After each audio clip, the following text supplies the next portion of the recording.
Amazon का जंगल बहुत बड़ा और घना था। यहाँ तरह तरह के पेड़ पौधे और जीव जंतु रहते थे। इस जंगल में एक रहस्य छुपा था। यह रहस्य था एक जादुई फूल का। यह फूल बहुत ही खास था। यह केवल पूर्णिमा की रात को ही खिलता था। कहा जाता था कि इस फूल में जादुई शक्तियां थीं। यह फूल किसी भी बीमारी को ठीक कर सकता था। लोगों ने इस फूल के बारे में कहानियां सुनी थीं।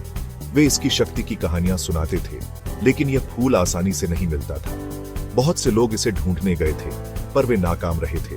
फिर भी लोगों को विश्वास था कि यह फूल सचमुच में है। मारिया एक गरीब परिवार की लड़की थी। वह अपनी मां से बहुत प्यार करती थी।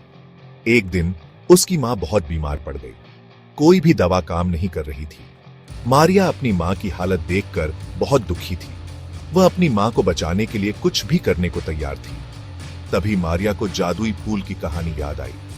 उसने सोचा कि अगर वह यह फूल ढूंढ ले तो उसकी मां ठीक हो सकती है।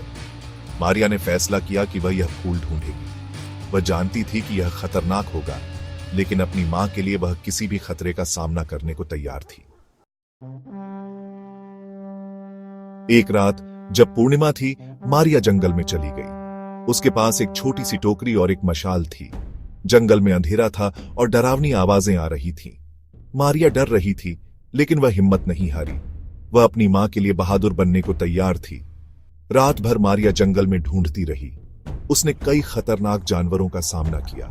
वह कई बार गिर पड़ी और उसे चोटें भी आईं, लेकिन मारिया ने हार नहीं मानी।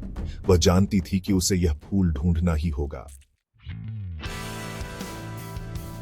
जब मारिया थक हार कर बैठ गई तो उसने आकाश की तरफ देखा। पूर्णिमा चमक रही थी। तभी उसकी नजर एक पेड़ के नीचे एक चमकती हुई चीज पर पड़ी।